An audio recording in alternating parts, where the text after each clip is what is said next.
The winds of war brought a fleet of stars to your screen in 1983, and more than half of them are gone now. 9 have died.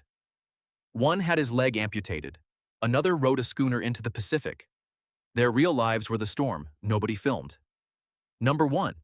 He ran away from home at 14, rode freight trains across the country, and at 16 he was chained to other men on a Georgia work gang for the crime of having no money.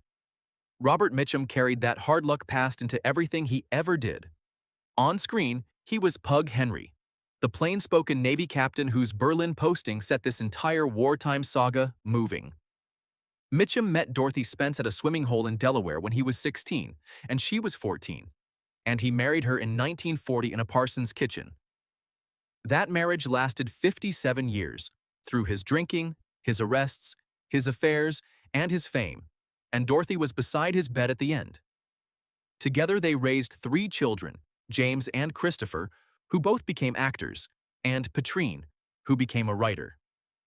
That same year, 1945, the Army drafted him as a medic at Fort MacArthur and discharged him after 8 months so he could support his boys, just as his turn in the story of G1 Joe earned him the only Academy Award nomination of his career.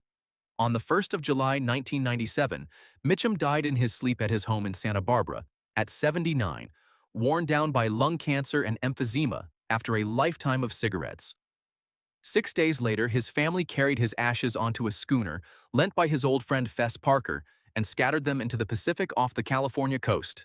A stone bearing his name sits in his wife's family plot at Oddfellows Cemetery in Camden, Delaware, though his body is in the sea. Pug Henry never flinched under fire. The man who played him flinched at almost nothing and left this world exactly the way he wanted to leave it. Number 2. She fell in love with one of the most magnetic men in Hollywood while she was still married to one of its most powerful producers, and the scandal nearly ended her. Ali MacGraw had married Robert Evans, one of the most powerful studio chiefs in the business, in 1969, and their son Josh Evans was born in 1971. On screen, she was Natalie Jastrow, the headstrong American caught in Europe as the Nazi net closed around her. Then came The Getaway in 1972, and Steve McQueen, and an affair that filled every gossip column in America. MacGraw divorced Evans and married McQueen in a Wyoming ceremony in 1973, and for the next 5 years she gave up acting to be his wife, later saying he wanted her at home. They divorced in 1978, and she never married again. Long before any of it, she had earned an Academy Award nomination and won the Golden Globe for Love Story, the film that made her famous overnight and pressed her face onto magazine covers around the world. Her son Josh grew up to become an actor, director, and producer, carrying both his parents' names forward. In 1994, after a Malibu fire destroyed the house she was renting, MacGraw moved to Tusauk, New Mexico, and stayed. She turned 87 in April of 2026, living quietly in the mountains outside Santa Fe, teaching yoga and working for animal rescue. Natalie was the young American woman swept toward a burning Europe she did not understand. MacGraw understood exactly what it cost to give up a career for a man, and she built a whole second life once she stopped. Number 3. He was once the highest-paid actor on American television, pulling $200,000 an episode, and he died in a hospital bed with almost none of it left. Jan Michael Vincent had the blonde, golden looks of a man built to be a star, and for a while the industry paid him like one. On screen, he was Byron Henry, the wandering younger son who fell for a Jewish woman as war loomed. The money came from Airwolf, the mid-1980s series where he flew a supersonic helicopter as Stringfellow Hawk. But the drinking that shadowed him for decades kept pace with the fame. Arrests, cocaine, car wrecks, and broken contracts followed him from the 1970s onward, and the roles slowly stopped coming.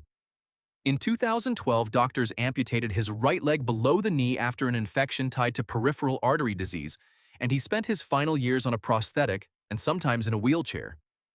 He married 3 times, and his first marriage to Bonnie Poorman in 1968 gave him a daughter, Amber, born in 1972. On the 10th of February 2019, Vincent died of cardiac arrest at Mission Hospital in Asheville, North Carolina, at 74, his heart slowing in his final hours. News of his death was not made public for nearly a month, until a redacted death certificate surfaced in the press. His body was cremated, and the ashes given to family, and no public record says where they rest. Byron Henry was the restless young dreamer who chased Natalie across a continent at war. Vincent chased something he could never quite hold, and the fortune that once made headlines vanished before the world noticed he was gone. If you remember when Jan Michael Vincent was the biggest name on television, tell me in the comments where you were the first time you ever saw him on screen. Number 4. He did not win his Academy Award until he was 71 years old, and it came for the first major acting role of a life already spent behind the camera. John Houseman was born Jacques Houseman in Bucharest, the son of a Jewish grain merchant, and he reinvented himself again and again across 2 continents. On screen, he was Henry and Jastrow, the celebrated author and scholar trapped in Europe by his own disbelief. Houseman co-founded the Mercury Theatre with Orson Welles, staged the famous War of the Worlds radio broadcast that panicked the country in 1938, and helped shape Citizen Kane. During the Second World War, he ran overseas broadcasting for the Voice of America, sending truthful news into Nazi-occupied Europe while the man he was fighting spun lies of his own. Fame as a performer arrived only in 1973, when he played the icy law professor Charles Kingsfield in The Paper Chase and won the Oscar for Best Supporting Actor at 71. In 1952, he married the British actress Joan Courtney, and they stayed together until his death, raising 2 sons, John Michael, who became an anthropologist in Paris, and Charles Sebastian, an artist and designer. On the 31st of October, 1988, Houseman died of spinal cancer at his home in Malibu, California, at 86. His body was cremated, and his ashes were scattered at sea, leaving no headstone anywhere on land. Henry and Jastrow was the aging Jewish scholar who could not believe the country he loved would ever turn on him. Houseman had already fled one gathering storm as a young man, and he spent a lifetime turning displacement into one sharp new career after another. Number 5. She turned herself into a self-made businesswoman at a time when actresses were expected to smile and stay quiet, launching a cosmetics company, a jewelry line, a shoe brand, and writing 3 books on beauty. Polly Bergen founded the Polly Bergen Company in 1965, and her turtle oil beauty products became a small empire she ran herself, alongside lines of jewelry and shoes and 3 books she wrote on beauty. On screen, she was Rhoda Henry, the elegant, discontented officer's wife whose marriage buckled under wartime separation. Years earlier, in 1958, she won an Emmy for playing the doomed torch singer Helen Morgan on Playhouse 90, a performance that announced her as a serious, dramatic actress and proved she was far more than a pretty face on a variety show.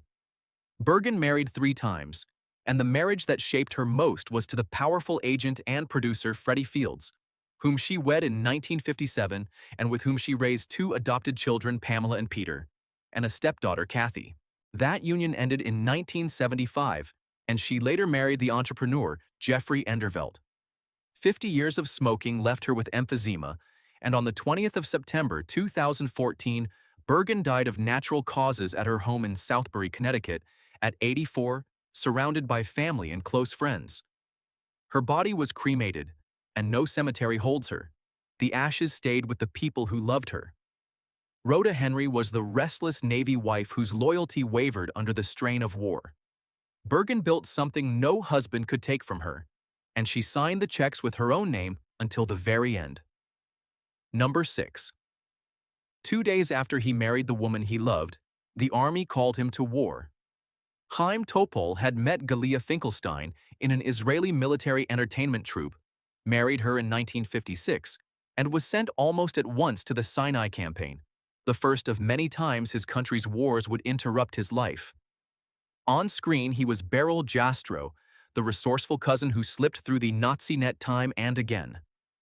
Topol became known around the world as Tevye in Fiddler on the Roof, a part he estimated he played more than 3,500 times on stage between 1967 and 2009, plus the 1971 film that carried his voice into cinemas everywhere. He and Galia stayed married for 67 years, and she stepped back from her own performing to raise their 3 children, Omer, Anat, and Adi. while he toured the world with a role that would define him for the rest of his life. Topol often said he owed his whole career to her willingness to stay home. In 2015, his nation gave him the Israel Prize for Lifetime Achievement, its highest civilian honor. Diagnosed with Alzheimer's disease in his final years, Topol died on the 9th of March 2023 in Tel Aviv at 87, after a long decline. He was buried at the cemetery of Kvutzat Schiller, near Gan Shlomo in central Israel, in the soil of the country he had served since he was a teenager. Henry Jastrow was the Polish Jew who survived the Nazi machine and carried its evidence out of the camps. Topol spent his life singing about a people who endured, and he was laid to rest among his own, exactly where he began. Number 7. He spent as much energy fighting for other actors as he did performing, helping to found the Screen Actors Guild and serving 4 terms as president of Actors Equity. Ralph Bellamy worked on stage, film, and television for 65 years, and he used that standing to protect the people who came after him. On screen, he was President Franklin Roosevelt, the calm hand guiding America toward a war it could not avoid. For decades, Bellamy specialized in playing the nice man who loses the girl, then reinvented himself late with sharp turns in Rosemary's Baby, Trading Places, and Pretty Woman. In 1986, the Academy gave him an honorary Oscar for his artistry and his service to the profession. 2 years after the Screen Actors Guild handed him its Life Achievement Award. He married 4 times across his long life, a private man who kept the details of those marriages mostly to himself. On the 29th of November, 1991, Bellamy died of a lung ailment at St. John's Health Center in Santa Monica, California, at 87. His resting place is Forest Lawn Memorial Park in the Hollywood Hills in the Murmuring Trees section, Lot 8687, a specific patch of ground in the city he had helped make fairer for working actors. Franklin Roosevelt was the wartime president steering a frightened nation. The real Bellamy governed something smaller and just as vital, standing up for the rights of everyone who ever stepped in front of a camera. If these stories mean something to you, subscribe so the next cast we walk through does not slip quietly past you. Number 8. Her mother was one of the great ballerinas of the 20th century, and her father was a leading theatrical agent, so the spotlight was in her blood long before she found it herself. Victoria Tennant grew up in London as the daughter of the ballet star Irina Baranova, one of the celebrated young dancers of the ballet's Russes, and she carried a poised, cool intelligence onto the screen. On screen, she was Pamela Tudsbury, the sharp English journalist's daughter drawn into Pug Henry's orbit. American audiences met her through this wartime saga, in which she played the woman caught between duty and a love that crossed a generation, and Hollywood kept her working through the 1980s in films and television alongside some of the biggest names of the era. In 1986, she married the comedian Steve Martin, and the two starred together in his gentle 1991 film, L.A. Story, before the marriage ended in divorce in 1994. 2 years later, she married Kirk Stambler, and she gradually stepped away from acting altogether, trading film sets for a quieter life and a lasting devotion to the history of dance, eventually writing a book about her ballerina mother. She turned 75 in the autumn of 2025 and lives largely out of public view, a woman who seems to have found more peace off stage than she ever chased on it. Pamela Tudsbury was the English broadcaster's daughter who fell for a much older American naval officer. Tennant came from a family that had already lived several lifetimes of fame, and she chose, in the end, to keep most of her own life for herself. Number 9. His older brother became the towering star of Gunsmoke, so he took their mother's maiden name to build a career of his own rather than live in that shadow. Peter Graves was born Peter Ornish in Minneapolis, and while his brother James Arnish fought as an infantryman and was wounded at Anzio, Peter served in the Army Air Forces from 1944 to 1945, rising to corporal and earning the American Campaign Medal and the World War II Victory Medal. On screen, he was Palmer Kirby, the American engineer whose work and quiet romance threaded through the gathering conflict. He built a long career of his own, best known as Jim Phelps on Mission, impossible across 7 seasons and later as the deadpan captain in the airplane comedies. Graves met Joan in college and married her, and the marriage lasted nearly 60 years, giving them 3 daughters and a family life he guarded carefully. On the 14th of March 2010, Graves collapsed from a heart attack outside his home in Pacific Palisades, California, coming home from a birthday brunch, and died just short of his 84th birthday.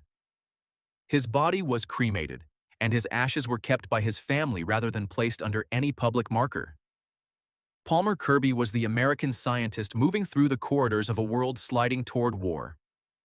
Graves fought a real war in uniform himself, then came home to build the rarest thing in Hollywood, a marriage that outlasted nearly everyone else's. Number 10. He was on a break from work, playing a friendly game of tennis on his day off, when his heart simply stopped, and he was only 55. David Dukes died on the 9th of October 2000 in Spanaway, Washington, while filming Stephen King's miniseries Rose Red, which was later dedicated to his memory. On screen, he was Leslie Sloat, the hesitant Foreign Service officer whose caution nearly cost the woman he loved. A serious stage actor first, Dukes had built a formidable Broadway resume, playing Dracula and Dr. Frankenstein, taking over as Salieri in the original run of Amadeus, stepping into M. Butterfly after John Lithgow, and earning a Tony nomination for the wartime drama Bent. He married twice, and his second wife was the poet and novelist Carol Musk Dukes, who would go on to serve as Poet Laureate of California from 2008 to 2011. With her, he had a daughter, Annie, born in 1983, and from his first marriage he had a son, Sean, who settled in San Francisco.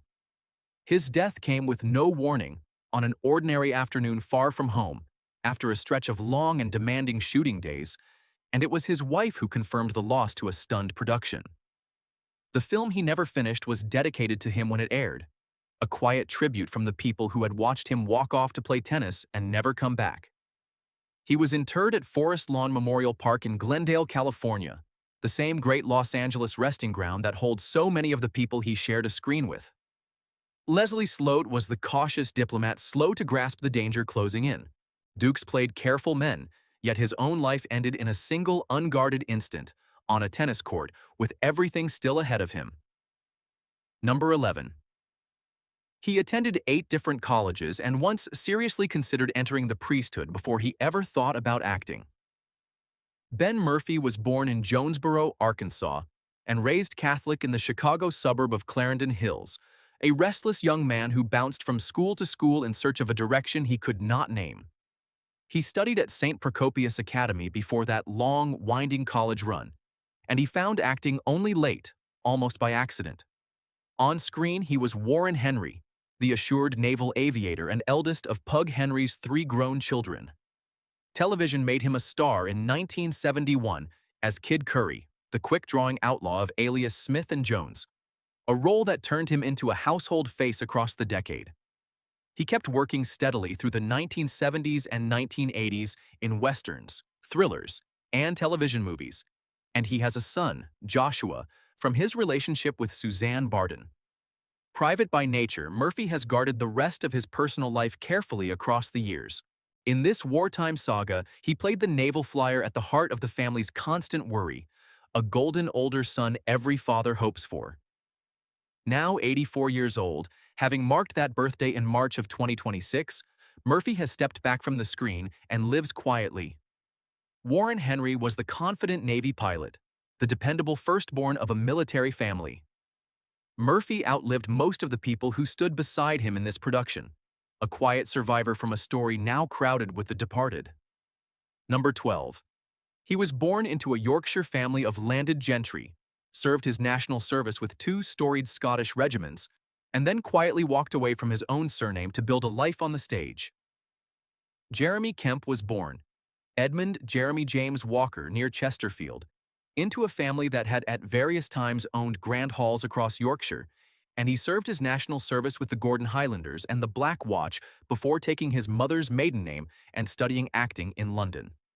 On screen, he was General Armin von Roon, the German strategist whose memoirs narrated the war from the enemy's side.